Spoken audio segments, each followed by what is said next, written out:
वल इंसा इल्ला लियअबुदून। ए जिन्नात और इंसानों, हमने तुमको इबादत ही के लिए पैदा किया। सुभान अल्लाह, मोहब्बत से बोलो सुभान अल्लाह। हमने तुमको इबादत ही के लिए पैदा किया। कोई हो, गोरा हो, काला हो, अर्दली हो, फलसफी हो, सियासतदान हो, साइंसदान हो, हकीम, तबीब, खतीब, शहीर, राजा, महाराजा, प्रजा, रियाया, master, doctor, inspector, barrister, collector, MP, MLC, बेटा, नेता, छोटा मोटा, नाटा खोटा, है अल्लाह का फरमान, इबादत करें जिन्नो इंसान। ऐसे बहुत हो। सुभान अल्लाह। एक बात बताओ मोहब्बत के साथ, हमारे खतीब व इमाम मुफ्ती फिरोज बकरुल कादरी साहब तशरीफ फरमा,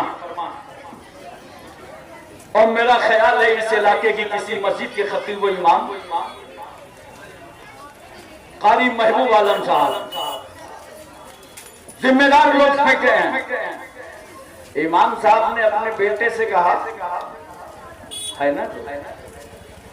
हाँ है, मुझे ठीक कहा। इनके बेटे का एडमिशन मैंने ही लिया, इसलिए मालूम याद आ गया। फिर उन्होंने अपने बेटे से कहा, बेटा इधर आओ। जी अब्बा।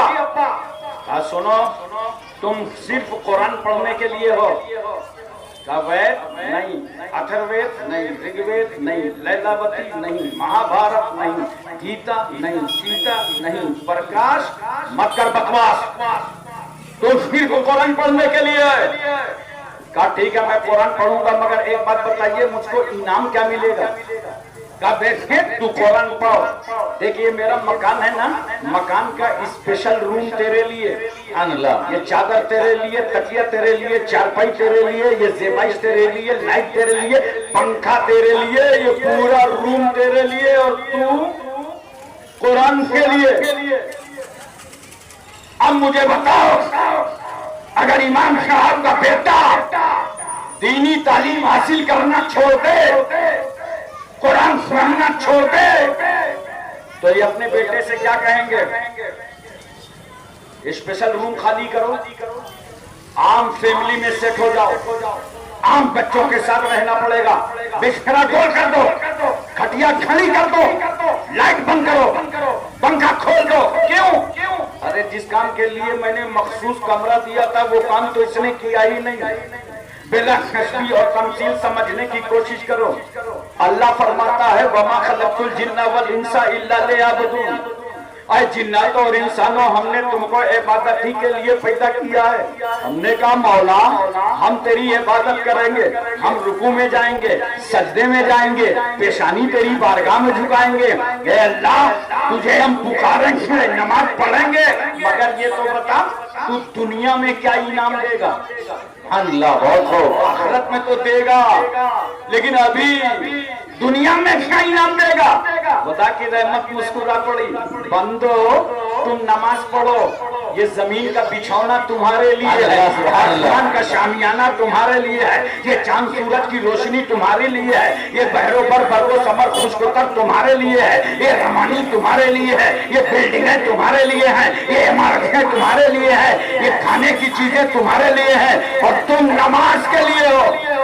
बहुत हो। अब बिकरौली वालों, मैं तुमसे पूछता हूँ, जब ये सारे इनामात अल्लाह ने दिए कि तुम नमाज पढ़ो, तो आज अगर कोई नमाज न पढ़े तो उसे अल्लाह की जमीन में रहने का कोई हक नहीं है। बहुत सो अल्लाह, इस जमीन को छोड़ के निकल जाओ। अगर नमाज नहीं पढ़ते हो तो आसमान के साए के नीचे रहने का कोई हक नहीं है। अगर नमाज नहीं पढ़ते हो तो चांद सूरज की रोशनी से फायदा उठाने का तुम्हें कोई हक नहीं है। हवाओं का, पानी का, लहरों का फायदा उठाने का तुम्हें कोई हक नहीं है। इसलिए ये इनामात अल्लाह ने दिए हैं, तो करो अल्लाह की इबादत। बहुत हो, पढ़ो नमाज, अपने सजदों से मस्जिदों को भर दो। आज क्या कमाल है, अजान हो रही है, मुअज्जिन साहब पुकार रहे हैं, आप बुला रहे हैं, इमाम साहब और ये मुबल्लिगीन, ये उलमा तबलीग कर रहे हैं, मस्जिदों को चलो, पकड़ पकड़ के ला रहे हैं, चलो नमाज पढ़ने चलो, चलो मस्जिदों की तरफ चलो, और कोई कोई तवज्जो नहीं है, मस्जिद खाली रहती है। मैंने तो फजर की नमाज में देखा है, मेरा अपना ख्याल है शायद 7-8 सफ होती है, जबकि फजर के वक्त पूरी मस्जिद को भर जाना चाहिए। तो वो लोग घरों में खर्राटे उड़ाते हो, आराम करते हो, मस्जिद के लिए क्यों नहीं दौड़ते, इबादत के लिए क्यों नहीं दौड़ते, नमाज के लिए क्यों नहीं आते? ये परेशानियां हमारे तुम्हारे साथ जो बलाएं चल रही हैं, इसका नतीजा है कि हम बेनमाजी हो गए।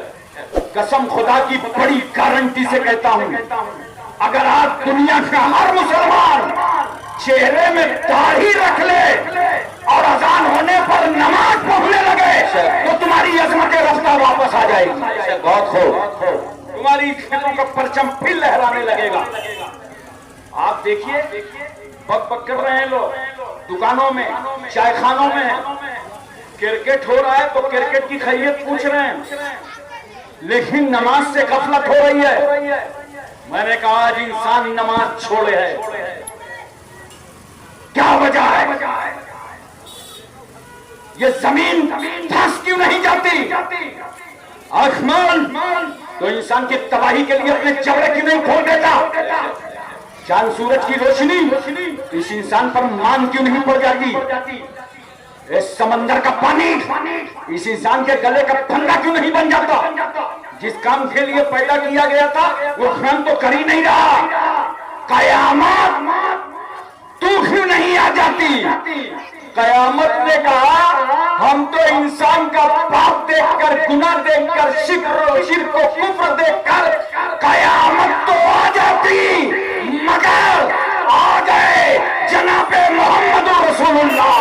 गिरकों को उठाने वाला रसूल आ गया, डूबों को तैराने वाला पैगंबर आ गया, वो नबियों में रहमत लखब पाने वाला, मुरादें गरीबों की भर लाने वाला। नारे तकबीर, नारे रिसालत, जश्न ईद मिलादुन नबी, सरकार की आमद। और सुभान अल्लाह। आज भी तुम नमाज छोड़े हो, मैं बड़े प्यार से तुमसे कहता हूँ, मैं उन मुकर्रिरों में से भी जबरदस्ती आपसे हाथ उठवाऊं और एक वादा करके आप फिर न निभाएं और गुनाह पे गुनाह आपसे होता रहे। आज से आप अंदर की आत्मा से फैसला करने, मुझे ज्यादा नहीं 40 दिन के बाद बताना कि नमाज पढ़ने से कितना फायदा होगा। बहुत खूब, ज्यादा नहीं, और मुसलसल 40 दिन पढ़ लोगे ना तो नमाजियों से पूछना, उन्हें खाना नहीं अच्छा लगता जब तक नमाज नहीं अदा कर। बेशक, बहुत खूब, बहुत खूब। नमाज पढ़ो, नमाज की तरफ मुतवज्जे हो। आज हम खुराफातों में हैं, हमारे हालात क्या हो गए हैं, मैं किस तरह तुमसे शिकवा करूं, मगर कम से कम कयामत सुगरा को तो आज भी आना चाहिए। हमारे जराइम देखकर, हमारे गुनाह देखकर, हमारी खताएं देखकर आज भी हमारे साथ तबाहियां आ जाती। मैंने कहा कयामत सुगरा क्यों नहीं आती? कहा आने का रास्ता बताओ, आवे किधर से? इसलिए कि जब ये कयामत सुगरा आना चाहती है तो कोई गौसे आजम बनकर बगदाद में खड़ा हो जाता है, कोई गरीब नवाज बन के अजमेर में खड़ा हो जाता है, कोई मखदूम अशरफ के चौचवी बन के चौचा में नजर आता है, कोई सैयद आले रसूल महरानी बनकर के महराना में दिखाई पड़ता है, अरे कोई वारिसे देवा बनता है, कोई कुतुबुद्दीन बख्तियार काकी, कोई महबूब इलाही साबिर कलियरी जिंदा शाह मदार वारिसे देवा, मखदूम के चौचा, मखदूम जादू, नसीरुद्दीन चिरागदेलवी, शाह जमालुल्लाह रामपुरी, मुनव्वर अली शाह इलाहाबादी, शरफुद्दीन याहिया मुनैरी, अलाउल हक पंडवी, अखी सिराजुद्दीन, मखदूम माहिर, बाबा बहाउद्दीन, बाबा ताजुद्दीन, मखदूम शामीना, सैयद सालार मसूद गाजी, सरकार महरेदा। कयामत तो आ जाती, मगर सुनो, कयामत तो दुनिया में न जाने कब आ जाती, मगर राह रोके हैं दीवाने मोहम्मद। ऐसा बहुत खूब, सुभान अल्लाह। राह रोके हैं दीवाने मोहम्मद के। दोस्तों, अब जितनी तुम आजमाइश से गुजर रहे हो हिंदुस्तान में, जितने बड़े इम्तिहान से गुजर रहे हो, उसका वाहिद हल है अपने रब के फरमा बरदार हो जाओ। बेशक, बहुत खूब। नमाज में पढ़ो। परेशानियां आती हैं आपके साथ, आती कि नहीं आती? मेरी मालूमात में कम से कम पूरे मुल्क में 90% लोग परेशान रहते हैं। 90% को मैंने परेशान देखा। आप सोचते होंगे कि आप अकेले परेशान रहते हैं, ये हमारे उलमा पूछ लीजिए, इनके साथ भी कोई ना कोई परेशानी आती है। 90% लोग परेशान रहते हैं। किसी के पास पैसा है तो बीमारियों में मुब्तला है, बगैर दवा के खाना नहीं खा सकता, और किसी के पास माल बहुत है तो औलाद नहीं है, किसी के पास घर है तो आसेब ज़दा है। बहुत परेशानियों से इंसान जूझ रहा है। और जब जब आपके साथ परेशानी आती है तो आप करते क्या? ढूंढते हो इलाके में यार कोई बढ़िया आमिल बताओ। वो इमाम साहबी से पूछता है कि बढ़िया आमिल बताओ। अबे तुम्हारे इमाम से बढ़िया आमिल मिलेगा कौन? बहुत गारंटी है कि 5 वक्त नमाज अदा करता है, लेकिन वो इमाम साहब से पूछता कोई आमिल। और आजकल के आमिल देख रहे हो क्या दुकान लगाए हुए हैं। इनकी दुकानें ज्यादातर रेलवे स्टेशन पे मिलेंगी, बस स्टॉप पे मिलेंगी, पुल के नीचे मिलेंगी, और चल रही है बढ़िया दुकान। इतने कड़े हाथ में पहने होगा, अल्लाह अकबर, इतनी अंगूठियां पहने होगा, और बाबा बना बैठा है, ताबीज चल रही है। आप अपनी परेशानी का हल कहाँ कराने गए हैं? जिसको वजू का तरीका नहीं मालूम है, जो सही ढंग से गुस्ल नहीं कर पाता, जो सही तरीके से नमाज नहीं अदा कर पाता, आप उसके पास खड़े हैं और आप से खूब खेलता है। ये उलमा खेलेंगे नहीं, ये नहीं खेलेंगे, ये गलत वादे नहीं करेंगे, झूठ नहीं बोलेंगे। अगर कोई आलिम गलत वादा करता है, झूठ बोलता है, तो याद रखना बहुत दिन तक वो इमामत के मनसब पे नहीं रह पाता, क्योंकि ये अल्लाह की अता होती है। अल्लाह ये दर्जा अता फरमाता है, अगर वो अपनी जिम्मेदारी नहीं निभाता तो ठहर नहीं पाता। ये कुदरत का निजाम है। मैं आपसे एक बात बता दूं मोहब्बत के साथ, गए उसने आपको देखा, ये अब्दुल्ला भाई के चलो यार ले चलते, बड़ा मिलने वाला है खास। गए बाबा अस्सलाम वालेकुम, आपका चेहरा मेरा देखा, कहा अच्छा अब आया है जब सब बर्बाद करा दिया, सब तबाह करा दिया। क्योंकि बाबा बहुत होशियार था, उसको मालूम था तबाही के बाद ही कोई मेरे पास आएगा। अच्छा देखो, और नफसियाती इस्तेमाल, घर पूछ लेगा घर कहाँ।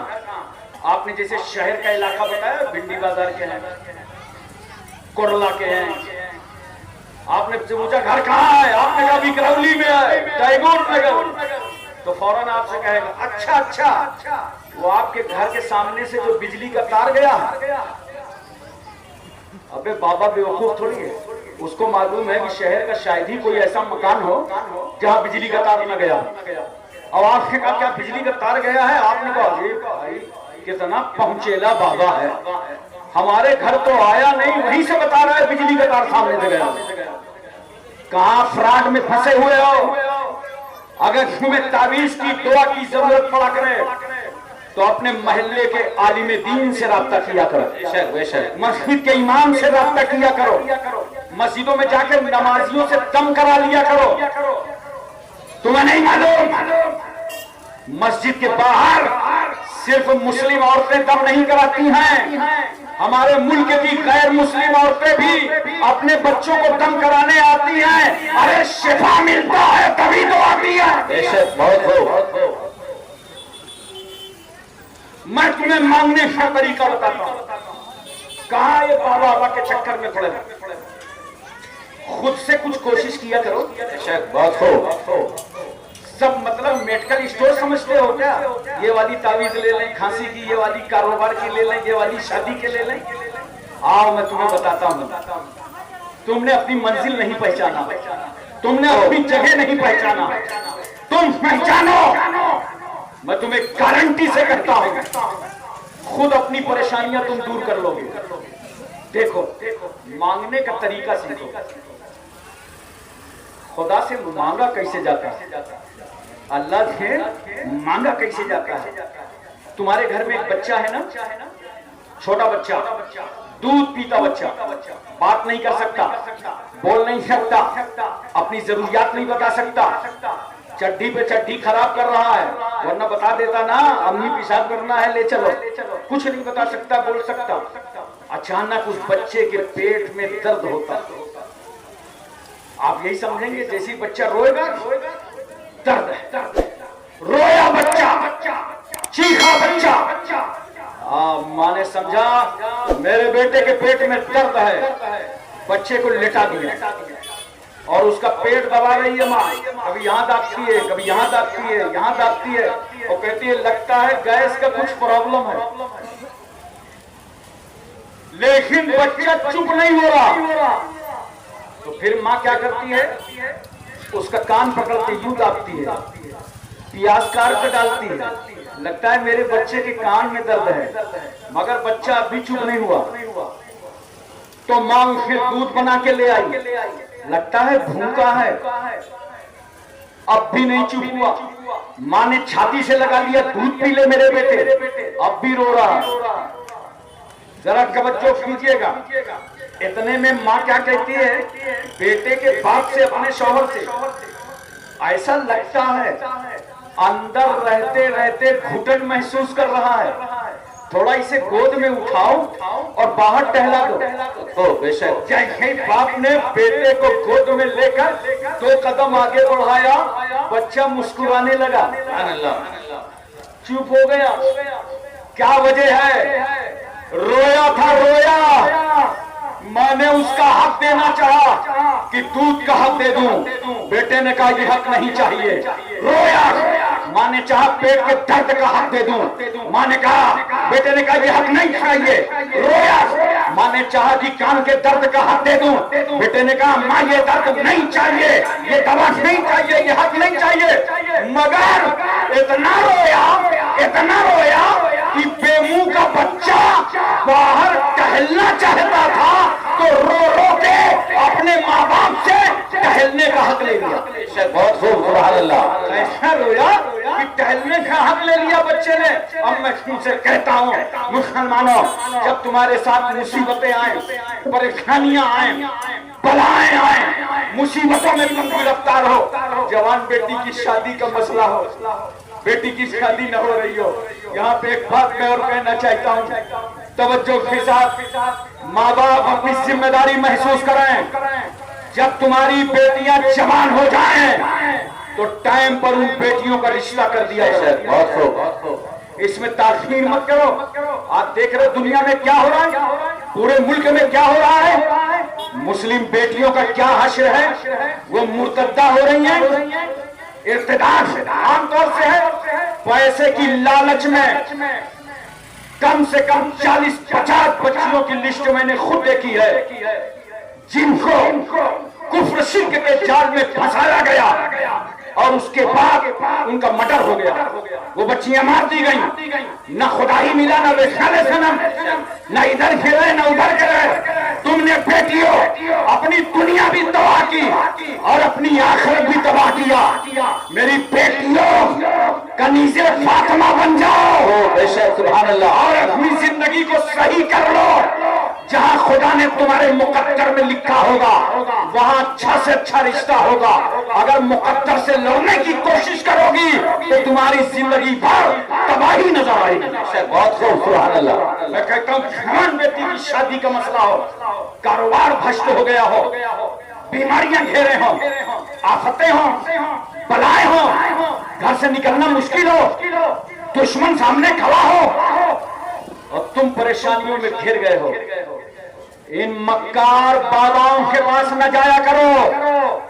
एक नुस्खा लेके जाओ, सुभान अल्लाह। जब ऐसी पोजीशन आ जाए तो तुम भी गुस्ल कर लो, सुभान अल्लाह, वजू कर लो और चले जाओ मस्जिद, सजदे में सर डालो और रो रो कर मांगो खुदा से अपना हक। बहुत सुभान अल्लाह, मांगो खुदा से अपना हक, गिरिया बेदारी करके मांगो खुदा से अपना हक। रो, कभी तुमने दिल से आंसू नहीं बहाए होंगे। जानते हो जब कोई मुसलमान सजदे में सर डालता है ना, उस वक्त जो अनवार और तजल्लियात की बारिश होती है, अगर बंदा वो रहमतों की बारिश देख ले तो सजदे से सर ही नहीं उठाएगा। सुभान अल्लाह। जाके सजदे में सर डालकर देख खुदा की शान। उस रब से तूने मांगा नहीं था, माँ के पेट में जिंदगी दिया। बेशक मांगा था कि अल्लाह दुनिया में जाऊंगा, मांगा था रब से? नहीं। और सिर्फ तुझे माँ के पेट में जिंदगी नहीं दिया, फरिश्तों के जरिए माँ के पेट में तेरा रिस्क पहुंचाया। और अभी तू पैदा भी नहीं हुआ था, उससे पहले तेरे रिस्क का इंतजाम तेरी माँ की छाती में कर दिया। तो फिर मांगे देता है, मांग के देख खुदा से, तड़प के देख खुदा की बारगाह में, मचल के देख, सजदे में सर डालकर खुदा से मांगो अपना हक। अल्लाह तुम्हारा हक तुम्हें अता फरमा दे। नारे तकबीर, नारे रिसालत। हज़रत अल्लामा हाशिम अशरफ रिज़ा क़िबला जश्न ईद मिलादुन नबी उलमा अहले सुन्नत मसलके आला हज़रत। बहुत खूब, सुभान अल्लाह। एक बात और बता दो, ये आखिरी बात है। नमाज पढ़ते हो ना? अरे थोड़ा मुंह हाथ करो। रोजाना कि हफ्तावाराना, कुछ नहीं तो सालाना, किसी खाने में तो फिट ही हो जाओ। अल्लाह के लिए आप वक्ता पढ़ते हो, और आखिर में दुआ करता हूं आप हिम्मत और हौसला पैदा कीजिए और नमाजी बन जाइए। अच्छा, अजीब बात, जब लड़के कमाने लगते हैं, नौजवान हो जाते हैं, कमाने लगते हैं, वो खुद नमाज नहीं पढ़ते और उनकी दिली ख्वाहिश रहती है, हमसे मिलते हैं ना, हजरत बहुत अब्बा को समझाया, थोड़ा आप बता दीजिए, बस अब नमाज पढ़ा करें। बहुत खूब। एक लड़के की ख्वाहिश है और नमाज पढ़ने लगोगे ना तो तुम्हारे घर के बच्चे तुमसे पानी फुकाने लगेंगे, तुमसे दुआ कराने लगेंगे। और अगर नमाजी नहीं रहोगे, खो खो दिन भर खांसते रहोगे घर में ना, तो बहू भी आपको उठा के शौहर से कहेगी इनको बाहर करके आओ, बुढ़ा दिन भर खांसता रहता, एक वक्त भी नहीं निकलता। अबे 5 वक्त तो अल्लाह की बारगाह में निकल आओ, आखिर के नमाज पढ़ो। तो बहरहाल कुछ लोग जुमा पढ़ते होंगे, वरना ईद बकरीद तो सब पढ़ते ही हैं। अच्छा, ईद बकरीद भी सब नहीं पढ़ते, 90%। क्यों? ट्रेन इतनी पैक रहती है, वेटिंग पर वेटिंग, तो एजेंट से कहते हैं कुछ नहीं यार, तुम 29 रमजान का निकाल देना, चाहते 29 को टिकट निकाल देना। क्यों? अगर 2 मौलवी लड़ जाएंगे, ईद तो 2 होना ही है, बनी तो बनी नहीं, अब्दुल गनी 29 को चांद निकाल। लेकिन दोस्तों, बुजुर्गों, तवज्जो कीजिए जरा सा। हम तो कानपुर की ईदगाह में जब खुतबा देने को खड़े होते हैं तो पता चला एक ट्राली इधर से आ गई, एक टेम्पो आ गया। क्या हुआ भैया? अरे इनकी नमाज छूट गई। क्यों? कुछ दूध बेच रहे थे, कुछ दूध खरीद रहे थे, कुछ दर्जी के चक्कर में थे, इसमें इनकी नमाज छूट गई। मैं आपसे पूछना चाहता हूं, आज भी आप 90% पढ़ते हो? बोलो, पढ़ते हो नहीं पढ़ते हो? मगर एक बात सुन लो मोहब्बत के साथ, चलो 90% सही, जब तुम ईदगाह नमाज पढ़ने के लिए निकलते हो, मैं सिर्फ आपके बिकरौली की बात नहीं करता, मुंबई, अहमदाबाद, उदयपुर, जयपुर, कानपुर, बनारस, कलकत्ता, इन मकामात पर चले जाओ। जब मुसलमान ईद बकरीद की नमाज के लिए निकलता है तो हमारे मुल्क की हुकूमतें इतना अच्छा इंतजाम करती हैं, इतना अच्छा इंतजाम करती हैं कि मुसलमान नमाज के लिए निकला और हर चौराहे पर एक बोर्ड लगा रहता कि इस रास्ते से 4 पहिए का वाहन नहीं गुजरेगा, यहाँ से सिर्फ मुसलमान जाए। बसेस, टेम्पो सब बाईपास, ये है मुस्लिम पास। बहुत हो। मैं तो अपनी ईदगाह में अक्सर कहता हूँ, कानपुर में जब हम नमाज के लिए खड़े होते हैं, तमाम अधिकारी हमारे ईदगाह को घेर लेते हैं।